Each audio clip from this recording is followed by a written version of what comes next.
Alright guys, so if you clicked on this video, you're probably new to the channel, so I'll do a quick introduction for myself. My name is Duck, as you can see the avatar on screen, and I'm from the channel 3A Productions, as you can see. So let's not waste any time and get straight into it. So we've got the big fight coming up November 9th, KSI versus Logan Paul 2, the rematch. If you haven't seen the first one, then don't know why you clicked on this video, but if you have, then you know the first fight ended in a draw. And now, because of the success of the first fight, it's on DAZN, Sky Sports, and Eddie Hearn's promoting the fight, and they got a bunch of professional fighters on the undercard, so it looks like it's going to be a big show. And the second fight's in LA at the Staples Center. Probably seen a lot of videos of these recently, a lot posted by Sky Sports, a lot of other boxing channels, and obviously by the two people themselves, KSI and Logan Paul. They've created a lot of videos on this. A lot of content is out there on YouTube about this fight, and I'm just going to say what I think KSI, and then obviously I'll switch on to Logan Paul, what he needs to do to win this fight. So starting off with KSI, we saw him in the first fight. He started really slow, and in the later rounds his conditioning was obviously better than Logan Paul's, and that helped him win the last 3 or 4, I'd say 3 rounds, yeah, definitely. But he needs to start fast in this fight. I think he needs to get more into the inside and not get jabbed off by Logan Paul. That's the first thing he needs to do, get on the inside. And obviously I think he's been training that with Vidal, especially as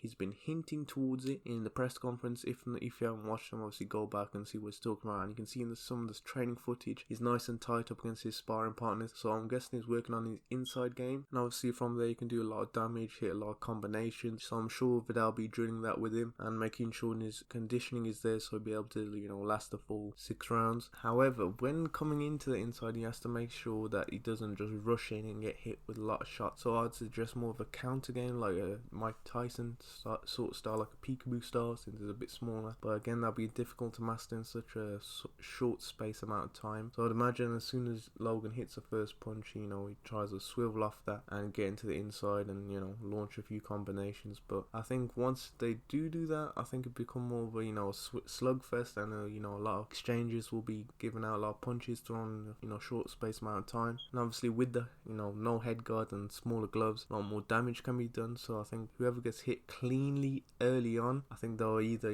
back down from the power or just keep going till one of them obviously drop. Now switching on to Logan Paul, I think Logan Paul is more the same. First fight, in the first 2 rounds, just carrying that, but trying to extend it over the full 6 rounds. And I think if JJ does come out with that game plan of trying to get on the inside, all he has to do really is just brush up on his game, fighting backwards, swiveling off of his back foot with his jab, making sure clinches up with JJ when he needs to, doesn't engage with much in the inside game, try and keep him off with his jab. That's the most important tool to him win this fight, I think, is the jab, making sure he uses it efficiently, not just keep using it and missing, but making it count. That's the main thing. With Logan Paul being the bigger fighter as well, and having a lot longer to train for this fight as well than the previous fight, I can see him coming out a lot better. And obviously, as he said in his previous interviews and on the True Geordie podcast he came on as well, did talk about having 12 full months to train for this, or 18 months, or however long it was. And he's saying that he's become a different kind of boxer. He's become a professional boxer now, training like a proper professional, and he's come to that complete level, and his conditioning is on point and everything, and he's able to hit up combinations, unlike in the previous fight where he just hit a jab and a cross and then just stand there. He'll be able to follow that up now. So if KSI does get hurt early on, I think he'll be able to finish him very quickly. And I think his power will be there as well with the lighter gloves, and obviously no head guards, because the head guards take a lot of the sting out the punches, and obviously the lighter gloves will be able to generate more force. So whoever gets clipped early on could very well go easily down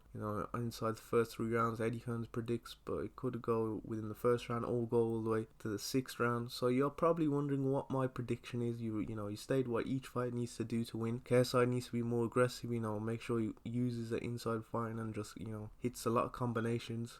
I'd suggest going for the body of Logan Paul.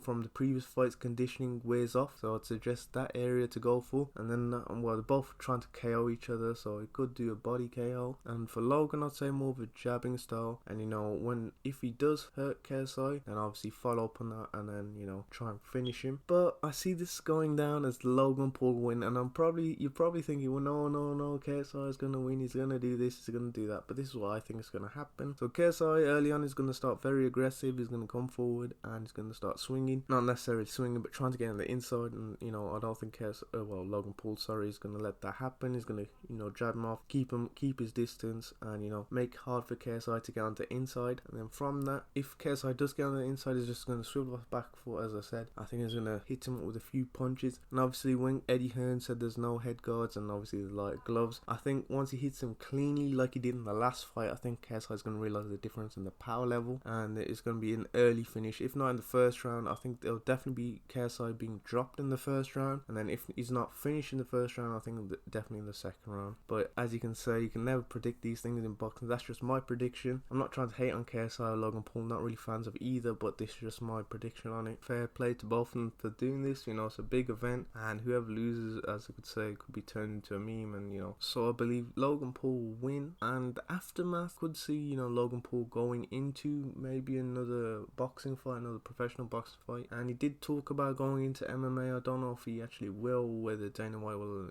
let that happen, but we'll have to go against a very low level opponent. He did say he wanted to fight CM Punk. I don't know if CM Punk will take that fight, but I don't know where the loser really goes from there. I think it'll be a lot of media attention, a lot of people calling them out on their social media, the YouTube, Instagram, Twitter, Facebook, etc. And there'll be just a lot of hate swirled towards them. So whoever loses, take with a pinch of salt really, because at least you got into the ring. Anyway guys, that's my prediction for the KSI Logan Paul 2 rematch, and let me know what you guys think in the comments down below. Don't just be like KSI is gonna knock him out inside the first round. I really want KSI to win. I actually want to see what your detailed breakdowns are. I think Logan Paul's gonna come out the better technical fighter and pick JJ off, and I think KSI's team has been training for more of an inside fight, more of a dog fight, and just been conditioning him for a real slugfest, while Logan Paul I think is going to make a more technical fight and just try and pick him off. And then when the chances do fall, I think he's going to try and finish the fight when he can, and we'll just have to wait and see what happens. But November 9th, we'll have to wait and see. If you like the video, make sure you check out my other content, subscribe down below, and comment as well what your predictions are for the fight, and I'll catch you guys in the next video then.